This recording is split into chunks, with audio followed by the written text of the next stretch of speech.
kelompok 2. Perkenalkan, nama saya Farah Sabila Febriani dengan NIM 2000541. Perkenalkan, nama saya Fadila Salsabila Riyadi dengan nomor induk mahasiswa 2002214.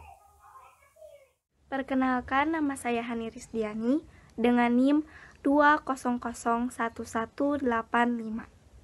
Assalamualaikum warahmatullahi wabarakatuh. Perkenalkan, nama saya Iza Fadanur Fauzan dengan NIM 2002851. Perkenalkan, nama saya Khaliza Abdatisya dengan NIM 2001232.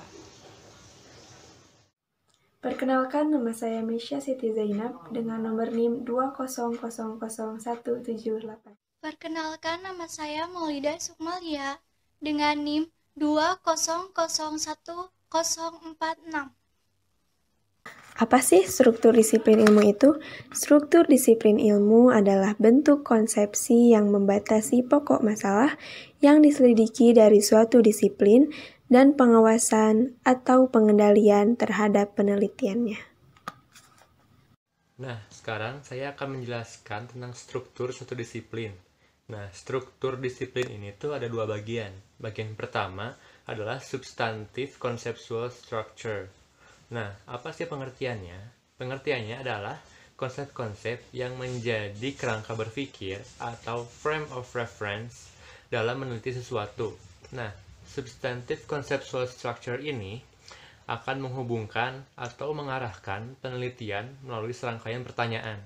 Nah, contohnya itu data apa sih yang perlu didapat untuk penelitian ini, atau juga bisa eksperimen seperti apakah yang perlu dilakukan untuk meneliti objek ini misalnya.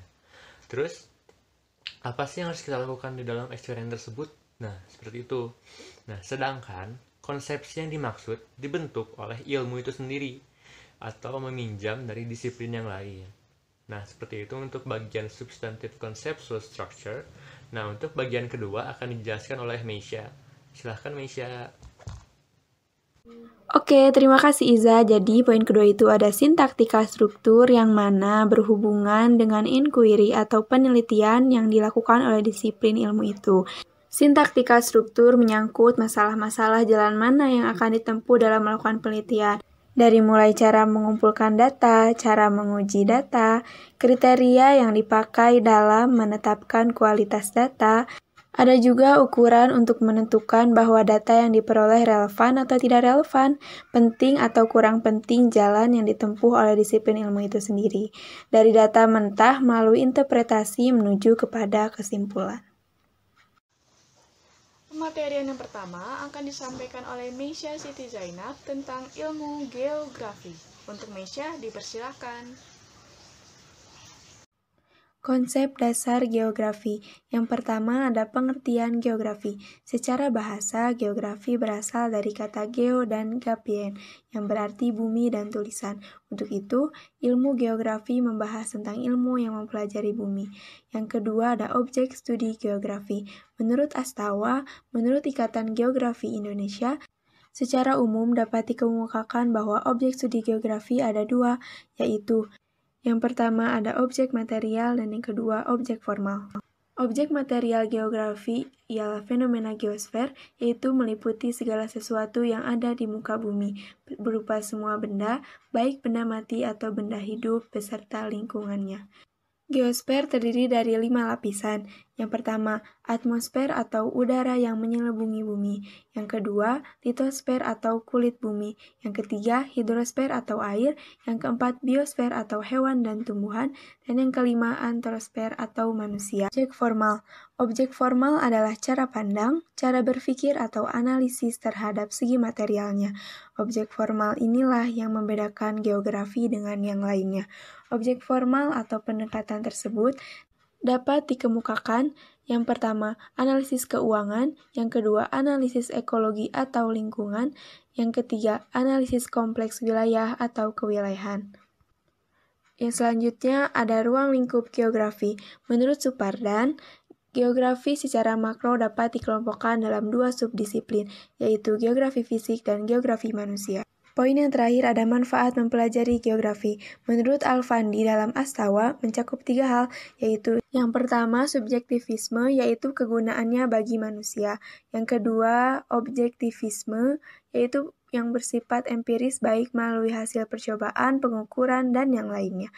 Dan yang ketiga nilai etika dan estetika dalam interaksi manusia dengan lingkungannya. Pematerian yang kedua akan disampaikan oleh Hani Rizdiani tentang ilmu sejarah. Untuk Hani, dipersilahkan. Pengertian sejarah. Sejarah adalah ilmu tentang manusia dalam dimensi waktu dan tempat. Ilmu sejarah mempelajari sumber-sumber sejarah atau peninggalan dari masa lampau, seperti dokumen, arsip, catatan, dan informasi serta kesaksian lisan. Menurut Garaghan, pengertian sejarah sebagai ilmu paling tidak mempunyai 3 konsep pengertian, yaitu 1. Sejarah sebagai kejadian atau peristiwa pada masa lampau itu sendiri, sebagai kejadian faktual. 2. Sejarah sebagai cerita, yang sifat dari kejadiannya sudah sangat subjektif karena akuransinya sudah bersifat repetitif. 3. Sejarah sebagai sebuah disiplin atau ilmu, di mana sudah terdapat kritik studi sejarahnya. Sebagai sebuah disiplin, sejarah di sini mengandung metode dan metodologi, serta objek dan teori untuk melihat dan mendeskripsikan sumber dan diceritakan secara objektif, sehingga sejarah menjadi ilmu pengetahuan. Metode sejarah. Langkah-langkah dalam penelitian sejarah disebut dengan metode sejarah. Garaghan mendefinisikan metode sejarah sebagai kerangka sistematis yang prinsip dan desain hukum untuk mengefektifkan pencarian sumber yang merupakan materi sejarah, memberi kritikan dan menilai sintesis yang merupakan generalisasi dalam format tulisan untuk mencapai hasil yang baik.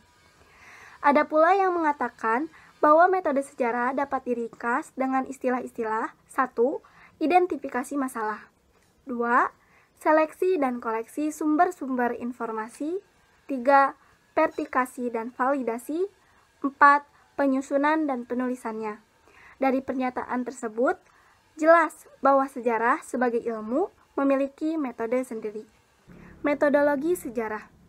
Metodologi sejarah diartikan juga berkenaan dengan kerangka kerja yang berisi konsep-konsep generalisasi, kategori-kategori, model-model, dan hipotesis-hipotesis dalam mengkaji peristiwa sejarah. Objek studi sejarah.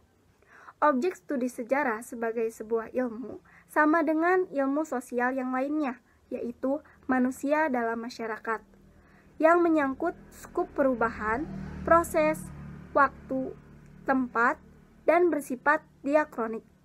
Inilah yang membedakan ilmu sejarah dengan ilmu sosial yang lainnya. Kalau sejarah bersifat diakronik berdasarkan tempat dan waktu pada masa lampau, sementara ilmu sosial seperti sosiologi dan antropologi hanya tempat dan masa sekarang, sehingga bersifat sinkronik. Sejarah lebih memfokuskan pada proses, sedangkan ilmu sosial pada strukturnya. Menurut Astawa, secara keilmuan, sejarah memiliki 2 objek studi, yaitu objek formal dan objek material. Objek material yang merupakan fokus kajian sejarah ialah manusia, sedangkan objek formal digunakan untuk mengkaji objek materialnya adalah aktivitas manusia yang pernah terjadi dalam suatu rentang waktu di masa lampau. Ruang lingkup sejarah. Dilihat dari ruang lingkupnya, terutama pembagian sejarah secara tematik, sejarah memiliki cakupan yang sangat luas.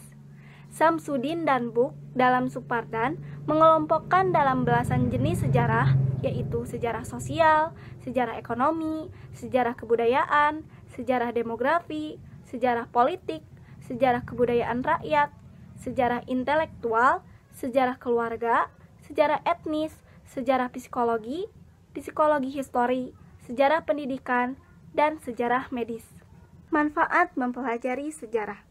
Menurut Kartodirjo dan Kontowijoyo dalam Astawa, Pada hakikatnya, sejarah memiliki dua nilai guna yang menunjukkan eksistensinya sebagai ilmu yang bermanfaat dalam kehidupan masyarakat, yaitu nilai intrinsik dan ekstrinsik.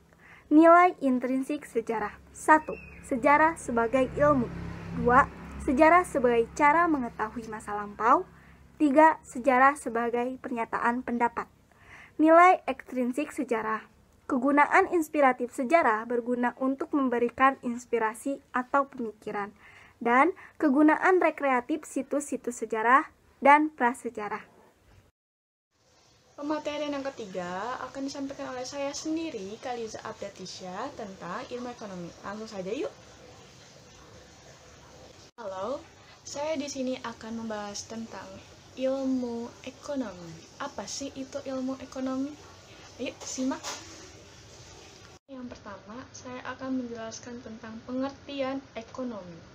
Ekonomi berasal dari bahasa Yunani yang artinya itu oiko dan nomos, yang berarti peraturan rumah tangga. Secara umum, ekonomi membahas tentang bidang kajian sumber daya material, individu, masyarakat, negara, dan untuk meningkatkan kesejahteraan hidup manusia. Ada juga definisi ekonomi menurut para ahli. Yang pertama itu ada Adam Smith. Adam Smith mengatakan bahwa ekonomi politik adalah hasil kekayaan turun-temurun suatu bangsa, yang mana kekayaannya itu termasuk dalam kekayaan tanah sama kekayaan tenaga kerja masyarakat. Yang kedua, menurut Paul E. Samuelson, ilmu ekonomi adalah suatu studi yang mengenai tentang produksi dan transaksi di antara banyak orang. Secara fundamental dan historis, ilmu ekonomi dibagi menjadi dua. Yang pertama, ilmu ekonomi positif dan ilmu ekonomi normatif. Apa sih itu ilmu ekonomi positif dan ilmu ekonomi normatif? Ayo kita simak. Ilmu ekonomi positif adalah ilmu ekonomi yang mendeskripsikan tentang fakta, situasi, dan hubungan yang terjadi dalam ekonomi. Contohnya seperti apa sih? Contohnya seperti kayak apa yang terjadi jika barang A dan B harganya naik atau turun. Para ahli tertarik dengan cara menetapkan suatu harga barang dan jasa yang ditetapkan sebagai harga pola produktif. Yang kedua, ada ilmu ekonomi normatif. Ilmu ekonomi normatif membahas tentang pertimbangan-pertimbangan nilai dan etika yang terjadi dalam suatu ekonomi. Ilmu ekonomi normatif juga harus mencari jawaban sendiri terkait permasalahan yang ada. Contohnya, seperti apa sih yang seharusnya terjadi? Seperti itu. Selanjutnya, saya akan membahas tentang ilmu sosial ekonomi. Ilmu sosial ekonomi adalah bagian yang menganalisis tentang ekonomi. Nah, bagian ini dibagi menjadi dua, yaitu ilmu makro dan ilmu ekonomi mikro. Yang pertama itu ada ekonomi mikro. Ekonomi mikro itu membahas tentang perilaku-perilaku pribadi, persoalan rumah tangga, perusahaan, dan pasar. Sedangkan ekonomi makro membahas ekonomi secara keseluruhan. Contohnya itu seperti kayak menghitung pendapatan ekonomi, pengeluaran ekonomi, tingkat pekerjaan, dan pergeseran harga rata-rata. Yang terakhir, ada objek kajian ilmu ekonomi. Objek kajian ilmu ekonomi adalah keseluruhan kegiatan perekonomian manusia. Nah, manfaat mempelajari ilmu ekonomi itu apa sih? Membantu cara berpikir untuk mengambil keputusan yang tepat, membantu memahami masyarakat, membantu pemahaman terkait permasalahan globalisasi, dan yang terakhir, membantu membangun masyarakat yang demokrasi. Sekian pembahasan ekonomi tentang Sekian presentasi saya mengenai ilmu ekonomi. Yuk kita simak pembahasan yang lain. Untuk pematerian yang keempat akan disampaikan oleh Farah Sabila Febriani tentang sosiologi. Untuk Farah, dipersilahkan ya. Oke, di sini saya akan menjelaskan tentang struktur disiplin ilmu-ilmu sosial. Pertama itu pengertian dulu. Jadi sosiologi itu dibagi menjadi dua, yaitu sosius yang artinya teman, keluarga, masyarakat, dan logos yang artinya ilmu secara keseluruhan, artinya sebagai ilmu yang mempelajari tentang masyarakat. Sosiologi juga dapat diartikan ilmu pengetahuan yang mempelajari pola-pola hubungan antara manusia dengan manusia, baik secara individu maupun secara kelompok. Nah, yang kedua itu objek kajian sosiologi. Sosiologi mempelajari manusia dari aspek sosialnya yang sering disebut masyarakat. Terus produk interaksi adalah nilai-nilai sosial, norma-norma yang dianut oleh anggota-anggota masyarakat tersebut. Yang ketiga itu manusia adalah makhluk sosial yang senantiasa berhubungan atau berinteraksi dengan manusia lainnya dalam suatu kelompok. Nah, maksud yang tadi poin kedua itu, apa itu nilai-nilai dan norma-norma itu? Maksudnya nilai merupakan sesuatu yang dianggap baik, patut, layak, pantas, yang dicita-citakan dan diinginkan dalam kehidupan masyarakat bersama. Yang kedua itu norma adalah pedoman atau petunjuk arah di perilaku manusia di dalam masyarakat yang berkaitan dengan hal-hal yang boleh dilakukan dan tidak boleh dilakukan. Nah, yang ketiga itu ruang lingkup kajian sosiologi. Ruang lingkup kajian sosiologi lebih luas dari ilmu sosial lainnya. Sebagai ilmu pengetahuan, sosiologi mengkaji lebih mendalam pada bidangnya secara bervariasi. Nah, ruang lingkup kajian sosiologi tersebut jika dirincikan menjadi beberapa hal. Yang pertama itu ekonomi beserta kegiatan usahanya secara prinsipil yang berhubungan dengan produksi, distribusi, dan penggunaan sumber-sumber kekayaan alam. Yang kedua itu masalah manajemen, yaitu pihak-pihak yang membuat kajian terkait dengan apa yang dialami warganya. Yang ketiga itu persoalan sejarah, yaitu berhubungan dengan catatan kronologis, misalnya usaha kegiatan manusia beserta presentasinya yang tercatat dan sebagainya. Nah, yang terakhir itu tujuan dan manfaat sosiologi. Sosiologi merupakan ilmu murni, itu berarti ilmu yang dimaksud untuk membentuk dan mengembangkan ilmu secara abstrak untuk meningkatkan kualitasnya. Nah, jadi tujuan sosiologi itu untuk memperoleh pengetahuan yang mendalam tentang masyarakat. Selain itu juga sosiologi bertujuan untuk meningkatkan pemahaman terhadap ciri-ciri dan sifat-sifat masyarakat, serta meningkatkan daya adaptasi diri dengan lingkungan hidupnya, terutama lingkungan sosial budayanya. Selanjutnya, untuk pematerian yang kelima akan dijelaskan oleh Maulida Sukmalia tentang antropologi. Yuk disimak penjelasan dari Maulida. Antropologi merupakan ilmu tentang manusia. Secara etimologis, antropologi berarti ilmu yang mempelajari manusia. Antropologi bertujuan untuk lebih memahami dan mengapresiasi manusia sebagai entitas biologis dan makhluk sosial dalam kerangka kerja yang interdisipliner dan komprehensif. Ruang lingkup antropologi dibagi menjadi dua bagian, yaitu antropologi secara khusus dan antropologi secara makro. Antropologi secara khusus dibagi menjadi 5 sub-ilmu yang mempelajarinya. 1. Masalah asal dan perkembangan manusia atau evolusinya secara biologis. 2. Masalah terjadinya aneka ragam ciri fisik manusia. Ketiga, masalah terjadinya perkembangan dan persebaran aneka ragam kebudayaan manusia. Keempat, masalah asal perkembangan dan persebaran aneka ragam bahasa yang diucapkan di seluruh dunia.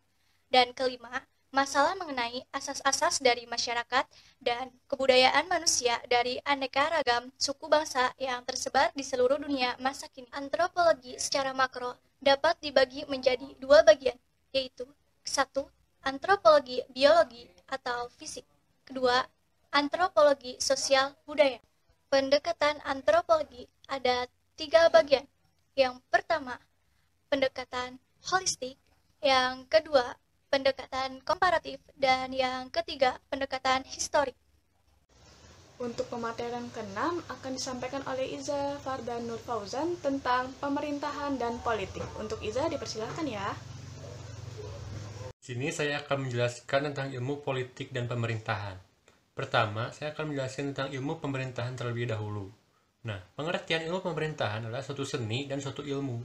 Dikatakan sebagai seni karena banyak pemimpin pemerintahan yang tidak memiliki ilmu pemerintahan, tetapi dia mampu ikut serta dan karismatik dalam menjalankan roda pemerintahan. Nah, dan yang kedua, disebut sebagai ilmu karena memenuhi syarat-syarat yang perlu dicapai, yaitu dapat dipelajari dan juga diajarkan, memiliki objek baik itu material maupun forma, lalu juga bersifat universal, spesifik, dan juga sistematis.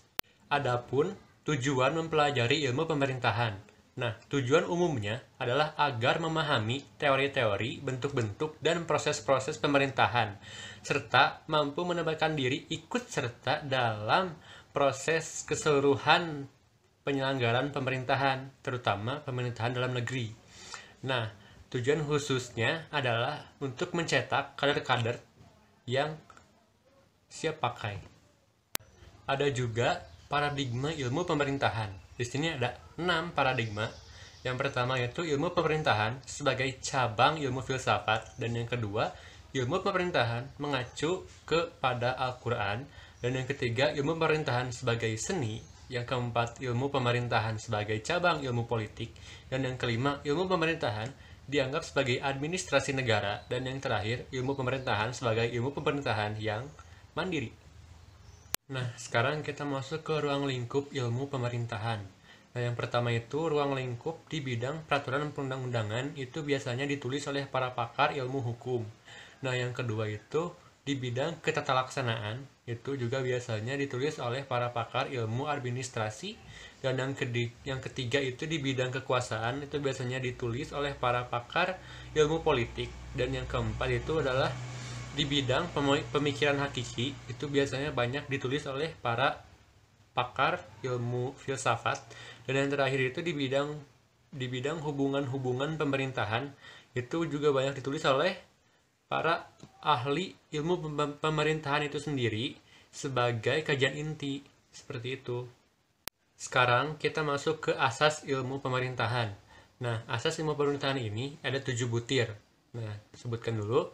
Satu itu asas aktif, yang kedua asas Fries-Bestur, yang ketiga asas Freyes-Hermessen, yang keempat asas historis, yang kelima asas etis, yang keenam asas otomatis, dan yang terakhir asas Détournement de Fourvoire. Nah, sekarang kita masuk ke teknik-teknik pemerintahan. Apa sih teknik pemerintahan itu? Teknik pemerintahan adalah keahlian tertentu dalam cara yang dapat digunakan untuk melaksanakan dan menyelenggarakan peristiwa-peristiwa pemerintahan. Nah, di Indonesia sendiri, teknik pemerintahan itu ada 7. Nah, kita sebutkan dulu.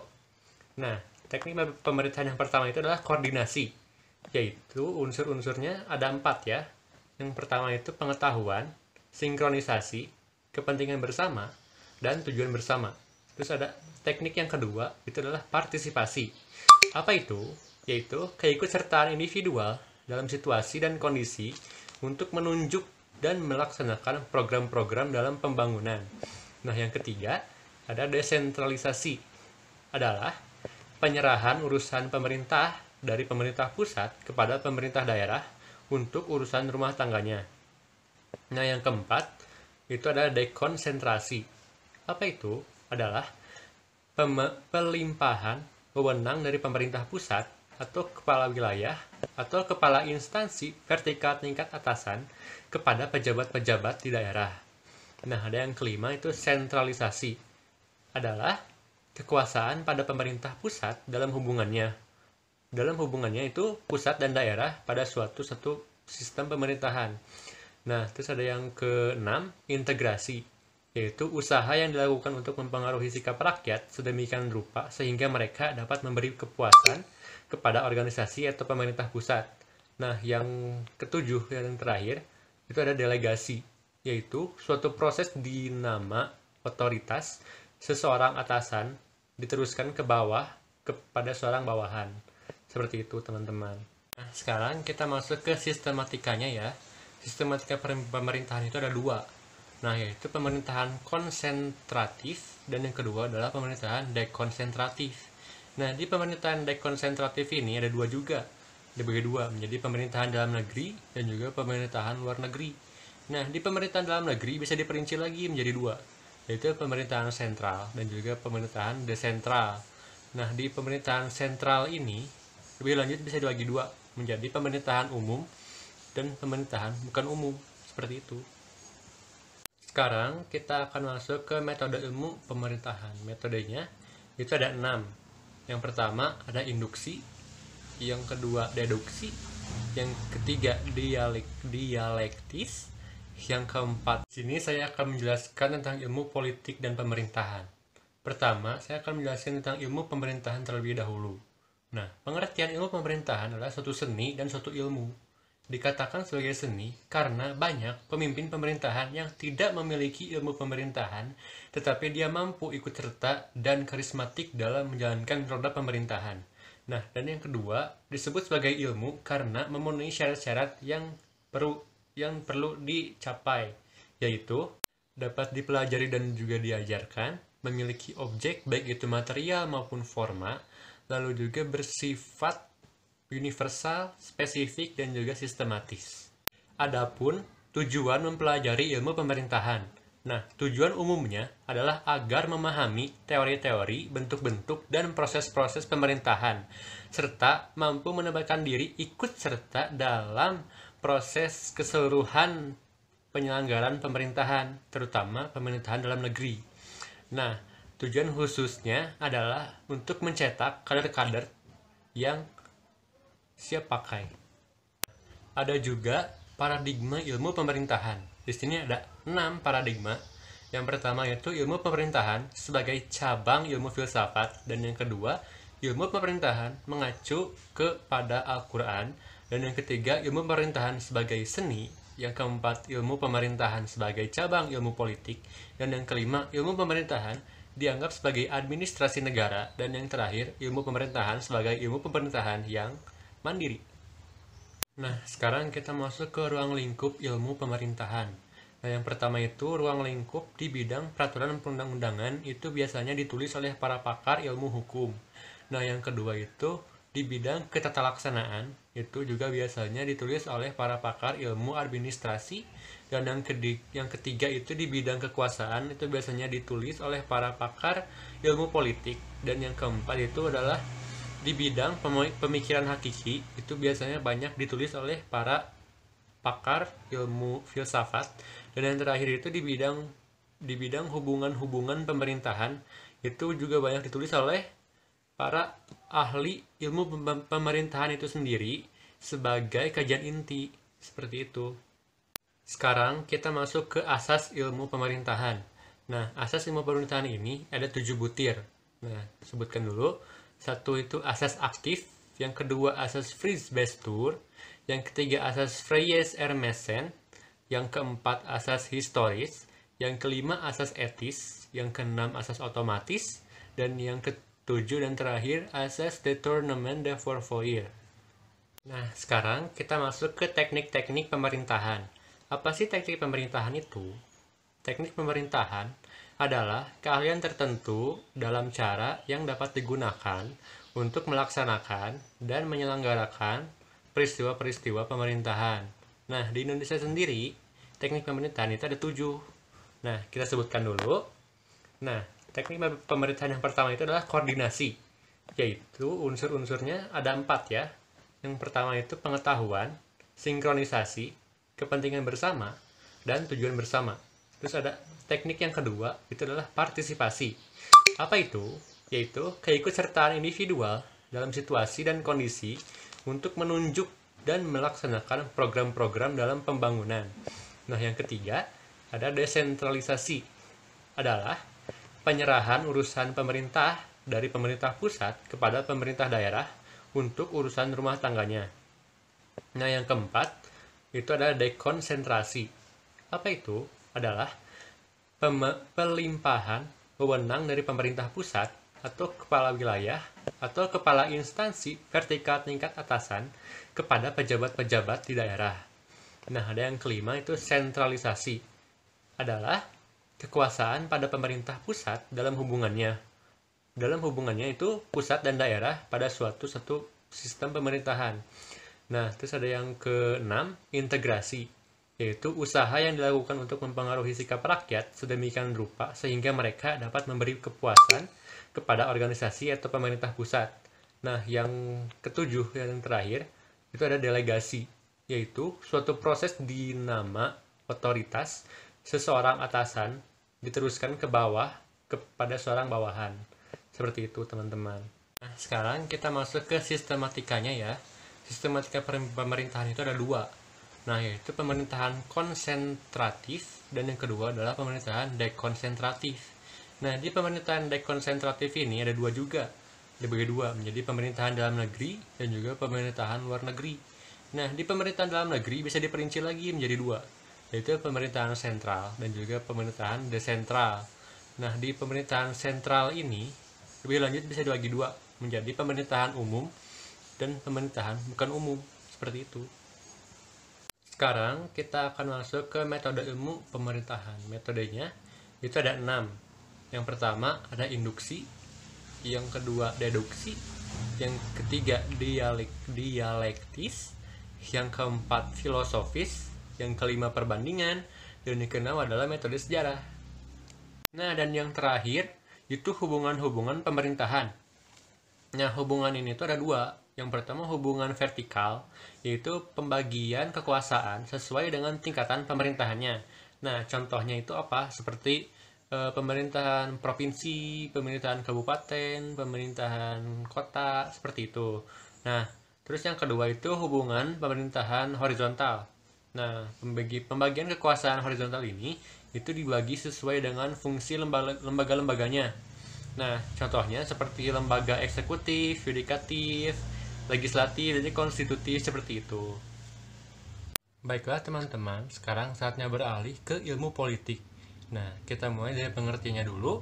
Ilmu politik adalah ilmu yang mempelajari suatu segi khusus dari kehidupan bermasyarakat yang menyangkut soal kekuasaan. Nah, secara umumnya itu adalah ilmu yang mengkaji tentang hubungan kekuasaan. Nah, baik sesama warga negara dan negara, atau antar negara, seperti itu. Nah, sekarang lanjut ke konsep-konsep pokok yang dipelajari di ilmu politik. Yang pertama itu ada negara, yaitu suatu organisasi dalam suatu wilayah yang mempunyai kekuasaan tertinggi yang sah dan ditaati oleh rakyatnya. Yang kedua, ada kekuasaan, yaitu kemampuan seseorang atau kelompok dalam memengaruhi orang atau kelompok lain sesuai dengan keinginan si pelaku. Yang ketiga, ada pengambilan keputusan, yaitu membuat pilihan di antara beberapa alternatif. Nah, biasanya pengambilan keputusan ini itu terjadi saat proses mencapai tujuan tersebut. Terus yang keempat ada kebijakan umum, yaitu kumpulan keputusan dari seseorang atau kelompok politik dalam usaha memilih tujuan dan cara untuk mencapai tujuan-tujuan tersebut. Nah, yang kelima dan terakhir itu adalah pembagian, yaitu penjatahan dari nilai-nilai masyarakat yang biasanya ditekankan bahwa pembagian tidak selalu merata sehingga timbul konflik. Yang selanjutnya ada sifat ilmu politik. Nah, yang pertama adalah menentukan prinsip-prinsip yang dijadikan patokan dan diindahkan dalam menjalankan pemerintahan. Yang kedua, mempelajari tingkah laku pemerintah agar bisa mengemukakan mana yang benar, mana yang salah, dan bisa menganjurkan perbaikan-perbaikan secara terang dan jelas. Yang ketiga, yaitu mempelajari tingkah laku politik warga negara, baik itu secara pribadi maupun itu secara kelompok. Yang keempat dan yang terakhir itu adalah mengamati dan menelaah rencana-rencana sosial, kemakmuran, kerjasama internasional, dan sebagainya. Sekarang kita lanjut ke pendekatan politik. Nah, pendekatan politik ini ada 2 poin. Yang pertama itu pendekatan kualitatif dan yang kedua pendekatan kuantitatif. Nah, pendekatan kualitatif ini merupakan pendekatan yang menggunakan lingkungan alamiah sebagai sumber daya langsung, bersifat deskriptif analitik, mendekatkan proses, dan bersifat induktif.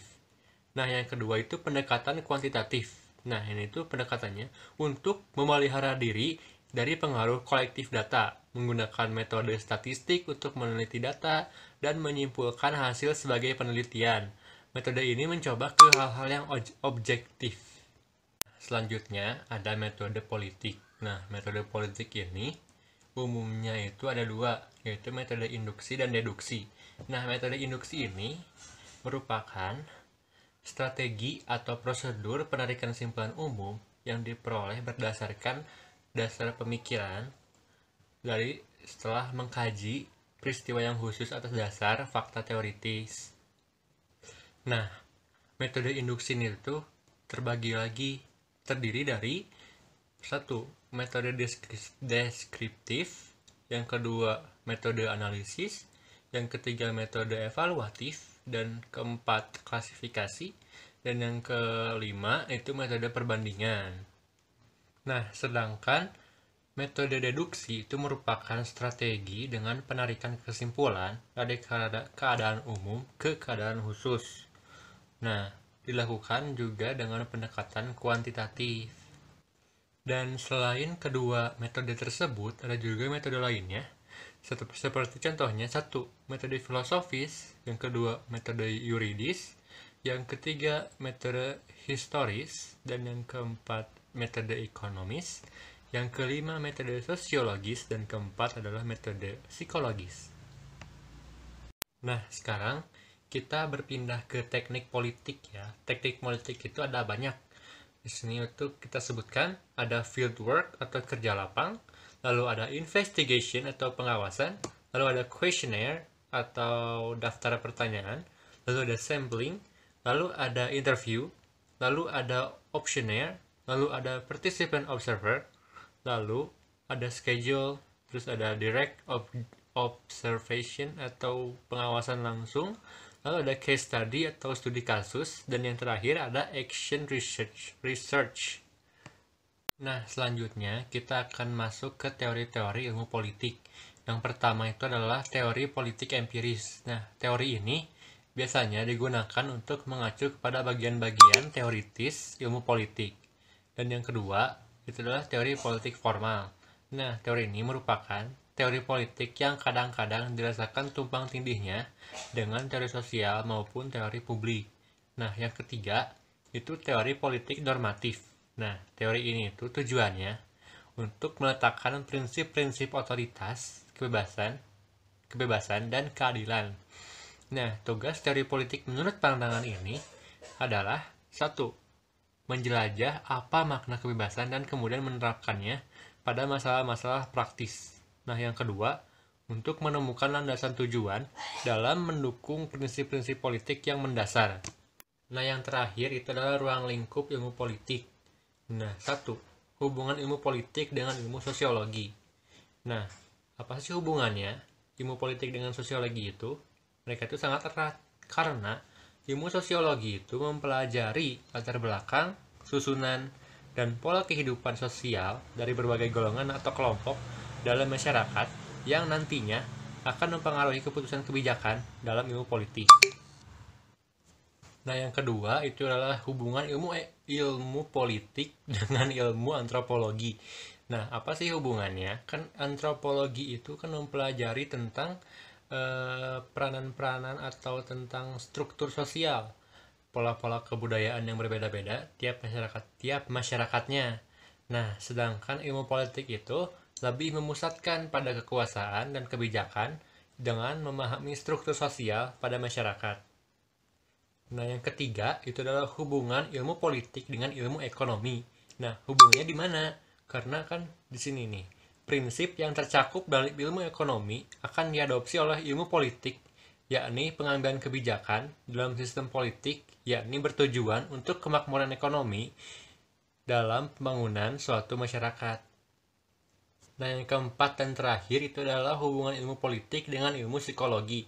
Nah, kan ilmu psikologi sosial itu adalah ilmu yang mempelajari tentang timbal balik manusia dan masyarakat. Nah, hubungannya itu di sini ilmu psikologi ini bisa memengaruhi suatu hasil keputusan dan kebijakan politik dan kenegaraan dengan memperhatikan sikap dan tindakan-tindakan sosial masyarakat yang melahirkan tuntutan-tuntutan terhadap kebijakan politik suatu pemerintah, seperti itu. Nah, sekian dari saya. Untuk pematerian yang terakhir akan disampaikan oleh Fadila Salsabila Riyadi tentang psikologi sosial. Yuk disimak materi terakhir nih. Nah, sekarang kita memasuki struktur disiplin ilmu sosial yang terakhir, yaitu struktur disiplin psikologi sosial. Apa sih psikologi sosial itu?